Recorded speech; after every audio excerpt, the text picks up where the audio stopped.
पंजाब विधानसभा में यूपी के गैंगस्टर मुख्तार अंसारी को लेकर बड़ा खुलासा हुआ है। पंजाब के जेल मंत्री हरजोत सिंह बैंस ने खुलासा करते हुए कहा कि पंजाब के उस समय की जो कांग्रेस सरकार थी उसने मुख्तार अंसारी को वीआईपी ट्रीटमेंट दिया और उसमें करोड़ों रुपए का खर्च हुआ। इस पर सीधा बातचीत करने के लिए हमारे साथ खुद जेल मंत्री हरजोत सिंह बैंस हैं।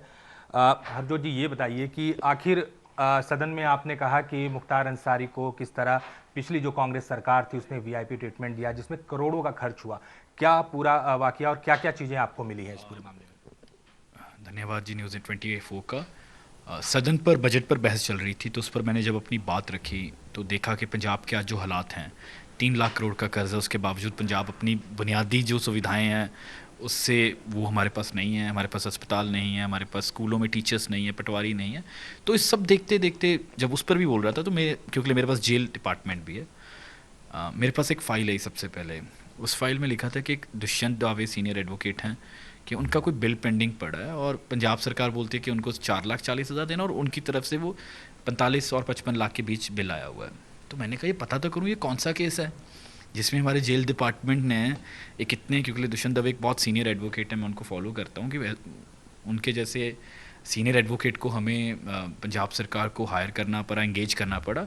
सो आई समन द फाइल, और जब वो फाइल आई मेरे पास तो मेरे पैरों के हेठों से ज़मीन निकल गई। और उस पर फिर मैंने एक प्रिलिमिनरी इंक्वायरी करवाई अपने डिपार्टमेंट की। उसमें ये पाया गया कि मुख्तार अंसारी, जिनके ऊपर तकरीबन 55 के करीब मामले दर्ज और 10 में ट्रायल चल रहा है यूपी में, उनके खिलाफ एक एफआईआर की जाती है मोहाली में। ठीक है, एक्सटॉर्शन की वो एफआईआर है। ठीक है, हो सकता है कि वो सच में एक्सटॉर्शन हुआ हो, और उनको प्रोडक्शन वारंट पर रोपड़ लाया जाता है। पहले मोहाली पेश किया जाता है, देन रोपड़ जेल में रखा जाता है। यहाँ तक सब ठीक है। अब इसके बाद क्या शुरू होता है वो बहुत शॉकिंग है, वो बहुत शॉकिंग है।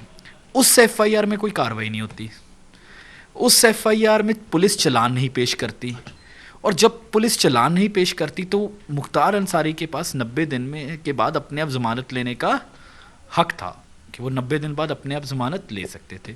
उन्होंने ज़मानत नहीं लिया। उसके बावजूद यूपी की अलग अलग कचहरियों की तरफ से, कोर्ट की, मैं सरकार की बात नहीं कर रहा, सरकार से भी कोर्ट के द्वारा 26 वारी production warrant, 26 times a production warrant was issued. Even then Ropar jail से उसको शिफ्ट नहीं किया गया जेल डिपार्टमेंट की तरफ से, और ये साइड करते गए कि उनकी सेहत ठीक नहीं है। जब वहाँ से लाए तब सेहत ठीक थी, 26 बार ये नहीं हुआ। और उसके अलावा then finally UP government filed a writ in the Supreme Court of India. आप काफ़ी उन्होंने अप्रोच किया, प्रोडक्शन वारंट भेजे, जब सब कुछ भी नहीं चला तब खैर और सुप्रीम कोर्ट ने इसके काफ़ी सख्ती लेकर हुए उनको बोला कि we have to shift him in 15 days. तब जाकर उनको शिफ्ट किया गया 15 दिन में। अब इसमें और बहुत सारी चीज़ें हैं, मैंने पता करवाया तो मुझे ये बताया गया कि वहाँ रोपड़ जेल में, and this is on the file, ये फाइल पे ये चीज़ें आई हैं, प्रिलिमिनरी इंक्वायरी है, बाकी तो पुलिस इन्वेस्टिगेशन करेगी, कि 2 बैरकें जिसमें 25-25 आदमी आ सकते थे उनको खाली करवाया गया। और ऑलरेडी मैं आपको बता दूं पंजाब की जो जेलें वो 130% पर ऑपरेट कर रही हैं। यानी जितनी हमारी कैपेसिटी के हिसाब से हम 130%, और रोपड़ भी अपनी कैपेसिटी से ऊपर ही ऑपरेट करती है, वो 130% के ऊपर ही ऑपरेट करती है। और पंजाब की सारी जेलों में हमारे पास तकरीबन 23,000 की कैपेसिटी है और 26,000 के करीब हमारे पास कैदी और इनमेट्स हैं। सो जहाँ हमारे पास already we are operating more than the capacity, वहाँ 2 बैरकें खाली करवाई गई और उनको टोटली वो अंसारी के लिए छोड़ दी गई, जहाँ पर वो जिससे चाहे वो मिलते थे, और अगर कोई ऑफिशियल मिलना चाहे तो वो अलाउड नहीं था, सबके लिए ओपन एंट्री थी। यही नहीं, उनका सारा परिवार रोपड़ में रहता था, उनको जेल में फ्री एसेस था, उनकी वाइफ सुबह आती थी, देर रात तक वहाँ रुकती तो निकल जाती थी। इसके ऊपर मुझसे पूछा गया कि सबूत क्या है। पहली बात तो मैं बता दूं, कोई क्राइम की जब आप समझ लीजिए, सारा मसला समझ लीजिए, ये सब कुछ उनको यहाँ लाने के लिए किया गया। एक फेक एफआईआर की गई, उस एफआईआर पर यहीं से साबित हो जाता है कि दाल में बहुत कुछ काला है। और ये यूपी पुलिस की ही इंटेलिजेंस एक रिपोर्ट है, एक न्यूज़पेपर ने साइट किया है इसमें, और there is an IB report also. तो इनके परिवार के ऊपर भी मुकदमे थे, इनकी बीवी के ऊपर भी मुकदमे थे। हाँ, यूपी पुलिस उनकी वाइफ को भी ढूंढ रही थी। तो उनको पाया गया कि वो भी रोपड़ में शेल्टर्ड की गई थी। अच्छा, वो भी रोपड़ में शेल्टर्ड की गई थी। इनके ब्रदर इन लॉ, इनके बच्चे, ये सब लोग रोपड़ से ही ऑपरेट कर रहे थे, और रोपड़ जेल एक तरह मुख्तार अंसारी का हेडक्वार्टर बन गया था। अब मेरा जो why I raise this issue, मुझे ये नहीं कि कोई सनसनी ये नहीं, पंजाब के हालात आज बहुत ख़राब हैं। आपने देखा रिसेंट टाइम में पंजाब में लॉ एंड ऑर्डर के ऊपर बहुत बड़ी घटनाएं हुई। अब हमारी सरकार तो आज 100 दिन हुए हैं, मान साहब को शपथ लिए 100 दिन हुए हैं। 100 दिन में ऐसा क्या हो गया? 100 दिन में तो कोई गैंगस्टर नहीं बन सकता ना। तो मैंने सोचा ये why, what was the reason?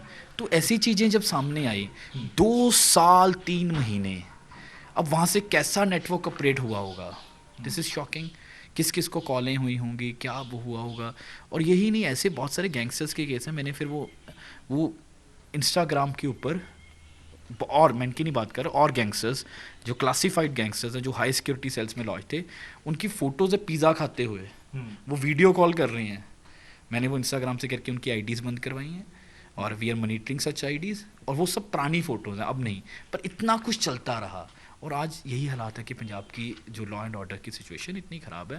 मैं बता दूं, हमने क्योंकि टेक्नोलॉजी को टाइम लगेगा, मैं 100 दिन में आकर टेक्नोलॉजी नहीं ला सकता, उसको 3 4 6 महीने साल प्रोक्योरमेंट होनी है, वो होगा। We are buying the best technology. पर हमने 1600 फ़ोन, 1600 से ऊपर फ़ोन 100 दिन में पकड़ा, यानी 16 फ़ोन डेली। इससे पहले 7 की एवरेज होती थी, पूरे दिन में सिर्फ 7 फ़ोन पकड़े जाते थे। 2900 पिछले पूरे साल में, और हमने 100 दिन में 1600। तो हमारी कमिटमेंट है। और इसके अलावा इसमें और बहुत कुछ है। एक बार इसी केस में जब मुख्तार अंसारी को रोपड़ जेल से मोहाली एक एम्बुलेंस में लेकर जाया गया, तो जब हम किसी को जेल से एम्बुलेंस से लेकर जाते हैं, that has to be a private, सरकारी एम्बुलेंस होनी चाहिए। बट अगर इनमेट ज़्यादा बीमार है तो वो अपनी प्राइवेट एम्बुलेंस भी मंगवा सकते हैं, पर उसका खर्चा वो नहीं, वो इनमेट करेगा। ये मामला बीच में आया था। वो भी आप, वो जो एम्बुलेंस थी उसके कागज़ भी फर्जी थे, वो यूपी नंबर था। अब आप समझते हो, यानी वो पूरा एक सब फर्जी वाला चला, एक नहीं, there are number of things. तो आप सीधे तौर पर ये आरोप लगा रहे हैं कि जो पिछली कांग्रेस की सरकार थी उसने जानबूझकर मुख्तार अंसारी को पंजाब में एक तरह से शेल्टर दे के रखा था। डेफिनेटली, आपको कोई शक है इस पर? मैंने अपनी ऑन पॉइंट आपको प्रूफ कर दिए। सबसे पहली बात, अगर किसी को एक्सटॉर्शन, उस पर वो क्यों नहीं हुआ, उस पर चलान क्यों नहीं पेश हुआ? जब चलान नहीं पेश हुआ, उसने ज़मानत क्यों नहीं ली? और उसके बाद हम उसको 26 बार हम भेज क्यों नहीं रहते? क्या पंजाब सरकार बता देगी? अगर हमें मुख्तार अंसारी किसी केस में चाहिए तो हम उसका चलान पेश करते, और अगर उसने और क्राइम किया हम यहाँ 10 पर्चे और करते, और उसको सज़ा पर लेकर जाते। उसको अगर फांसी होनी चाहिए तो फांसी दिलाते, उम्र कैद होनी चाहिए। पर यहाँ ट्रायल चल रहे हैं, we stop the legal process. ये सिर्फ आप ये मत समझिए। एक सवाल, हाँ। इसमें एक बहुत, एज अ वकील और as a jail minister, as a Punjab सरकार के कैबिनेट मंत्री के तौर पर ये मैं कह रहा हूँ, ये सिर्फ ये वीआईपी ट्रीटमेंट देने का मामला नहीं है। वीआईपी ट्रीटमेंट तो दिया ही दिया, एक अक्यूज्ड को बचाया गया लीगल प्रोसेस से। आप समझते हो, एक दोषी को एक लीगल प्रोसेस से प्रोटेक्शन, सरकार भी कभी प्रोटेक्शन देती है किसी को? 26 बारी जब प्रोटेक्शन वारंट क्यों नहीं भेजा? और ऐसी क्या लोड थी, क्या ज़रूरत थी कि एक सीनियर एडवोकेट करने पड़ गए आपको, जिनकी 11 लाख की पेश बिल आया, जो हमें वो बिल अभी सीएम साहब के पास फाइल है। 11, अगर तो तारीख पड़ जाए, इफेक्टिव हेयरिंग है तो 11 लाख, अगर उस दिन हेयरिंग ना हुई तो 5.5 लाख, उसकी ड्राफ्टिंग का खर्चा 5.5 लाख, उसके और खर्चे 5 लाख, यानी 55 लाख रुपए पंजाबी क्यों दें? वो भी उस केस में जिसको आप कार्रवाई नहीं कर रहे, जिसकी आप इन्वेस्टिगेशन नहीं कर रहे। हमारे पास इतने और गैंगस्टर्स थे, हमारे गैंगस्टर्स तिहाड़ जेल में बैठे थे, वो आज फ़ोन यूज़ कर रहे थे, और इतना बड़ा इंसिडेंट पंजाब में हो गया, पंजाब ने अपना एक इतना काबिल बेटा खो लिया। उनको वहाँ से लाने के लिए तो आप वकील नहीं कर रहे।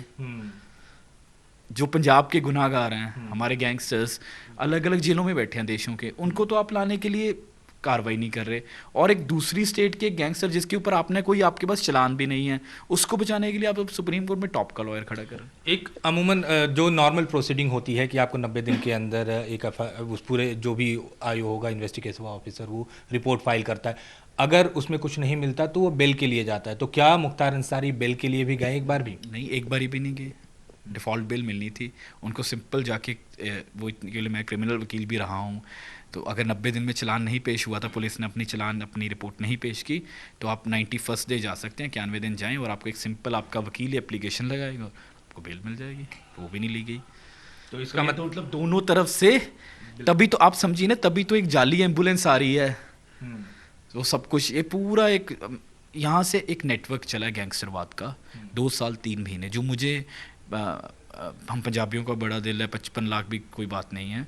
द इशू इज़ बहुत बड़ा एक नेटवर्क चला है, and this is about the law and order of my state. ये मेरे क्षेत्र, मेरे राज्य के लॉ एंड ऑर्डर से जुड़ा मसला है, इसलिए मुझे लगा कि पूरे देश को इसके बारे में बताना चाहिए। तो कहीं ये तो नहीं कि अभी जो हम हालात देख रहे हैं, क्योंकि मुख्तार अंसारी जैसा अगर गैंगस्टर पंजाब में है तो जाहिर सी बात है पंजाब में भी वो ऑपरेट करता होगा, तो खामियाजा अब आज की पंजाब सरकार भुगत रही है। तभी तो ये इशू रेज़ किया, और इसकी थॉरल इन्वेस्टिगेशन होनी चाहिए। उनकी वाइफ की बात करें तो आपने कहा कि वो रोपड़ में पूरा का पूरा उन्होंने एक सेंटर बनाया हुआ था। पंजाब पुलिस के अलावा अगर यूपी पुलिस भी ढूंढ रही थी, आईबी की भी रिपोर्ट थी, उसके बारे में जानकारी दें। मैं आपको बताऊं जी, उनके ऊपर भी उनकी वाइफ के ऊपर भी काफ़ी मामले दर्ज थे, और यूपी पुलिस उनको बार बार वारंट भेज रही थी, पर वो वहाँ से एब्सकॉन्ड कर रहे थे। उनके और भी परिवार वाले और इससे पहले भी मुख्तार और उनकी वाइफ अफसाना अंसारी, मुझे पता लगा वो इकट्ठे यूपी की जेलों में भी रह चुके हैं, और उनको एक बार इकट्ठे हार्ट अटैक भी आया था। तो there is a history of it also. तो वो जब एब्सकॉन्ड कर रही थी तब यूपी पुलिस की इंटेलिजेंस ऑफ एक रिपोर्ट है, वो ये कहती है कि वो रोपड़ में देखे गए हैं। तो उनको दिस इज, सिर्फ आपने अंसारी को वीआईपी ट्रीटमेंट नहीं दिया, सिर्फ आपने अंसारी को बचाया नहीं कानूनी प्रक्रिया से, आपने अंसारी के नेटवर्क यहाँ पर स्टैब्लिश किया, और उस नेटवर्क को बढ़ने फूलने के लिए आपने पूरा एक बेस दिया, आपने उसको एक बेस दिया। अब पंजाब सरकार क्या कार्रवाई करेगी इस पे? ये जैसे ये मामला है तो मैंने सदन में भी उठाया, और इस मामले को मैंने अपने मुख्यमंत्री, और उन्होंने बहुत ही इसको सीरियस मैटर मानते हुए I have sent a file, मैंने लिख के दिया कि इसमें एफआईआर होनी चाहिए, और स्पेशल कोई पुलिस की टीम बनाकर, एसआईटी बनाकर इसकी प्रोब होनी चाहिए। देखिए, इसमें पुलिस की अगर बात करें तो कहीं ना कहीं पुलिस महकमा भी इन्वॉल्व होगा। बिल्कुल होगा, तभी मैं कह रहा हूँ कि कोई पुलिस की स्पेशल इन्वेस्टिगेशन, कोई कॉम्पिटेंट ऑफिसर्स, कोई सीनियर आईपीएस ऑफिसर्स लगाकर, दिस इज़ क्योंकि देश की सुरक्षा के साथ जुड़ा मसला, इसको जरूर प्रॉप करेंगे। ठीक है, एक सवाल ये भी बनता है कि आपने कहा कि जेलों में अभी भी 1600 फ़ोन मिले हैं, इसका मतलब जो पंजाब के जितने भी जेल हैं वहाँ कहीं ना कहीं बड़ा लीकेज है, और अभी हाल फिलहाल में जो ट्रांसफ़र पोस्टिंग हुई है कहीं वो इससे रिलेटेड है? देखिए, जब तक अभी देश में कोई भी ऐसा राज्य नहीं है, ऐसी जेल नहीं है जो कह दे कि हम टोटली मोबाइल फ्री हैं, कोई ऐसी स्टेट नहीं जो ये दावा कर दे कि हम टोटली मोबाइल फ्री हैं। आपने देखा तिहाड़ दुनिया की सबसे बड़ी जेल है, बट वहाँ भी ओपनली मोबाइल्स होते हैं।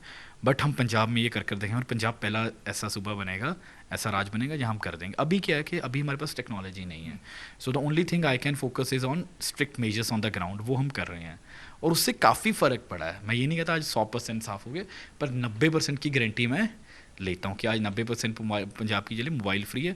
क्या होता है कि बाहर से थ्रोज आते हैं जी, बॉडी कैविटीज़ में मोबाइल ले जाते हैं, उसके लिए हमें इंफ्रास्ट्रक्चर चाहिए। We need the latest technology of body scanners, we need latest AI based mobile camera, अपना CCTV कैमराज, वी नीड, अब आप जैमर लगा दो तब भी मोबाइल फ़ोन चल सकता है, इतनी, बिकॉज एक जैमर की एक फीड होती है, वो 4G वाला जब 5G जाए वो नहीं चलेगा, 2G के बाद 3G आएगा, और इवन आप 5G जैमर्स भी लगा दो तब भी देर आर ब्लैक स्पॉट्स, के लिए जेल एक बहुत बड़ा एरिया होता है। तो जैमर्स के ऊपर भी टेक्नोलॉजी आ गई है, RF आ गया, EMF आ गया, हम उन सब टेक्नोलॉजीज़ के ऊपर वर्कआउट कर रहे हैं, पर जब तक वो टेक्नोलॉजीज़ आती नहीं है, लग नहीं जाती, ऑपरेट होना शुरू नहीं हो जाती, तब तक जो हमारे पास है वो है आप ग्राउंड के ऊपर सख्ती करने के लिए। अब पंजाब की जेलों में दावा कर सकता हूँ, हमने VIP सेल ख़त्म किए। बड़े बड़े नेता, जो बड़े बड़े नेता हैं, वो जब मैं जाके जेलों में देखा, उनको फार्म हाउस से ही बनाया हुआ था, वो तो छुट्टी मना रहे थे।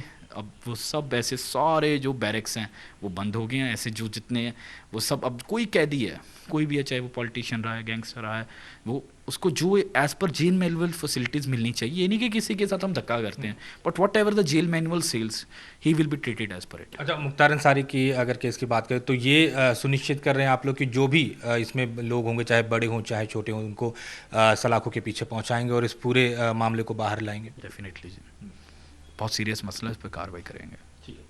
तो ये थे जेल मंत्री जिन्होंने कहा कि इस पूरे मामले पर इन्वेस्टिगेशन होगा और जो भी इसका जिम्मेदार होगा उसको सलाखों के पीछे पहुंचाएंगे। चंडीगढ़ से कैमरा पर्सन इंद्रजीत के साथ अमित पांडे, न्यूज़ 24।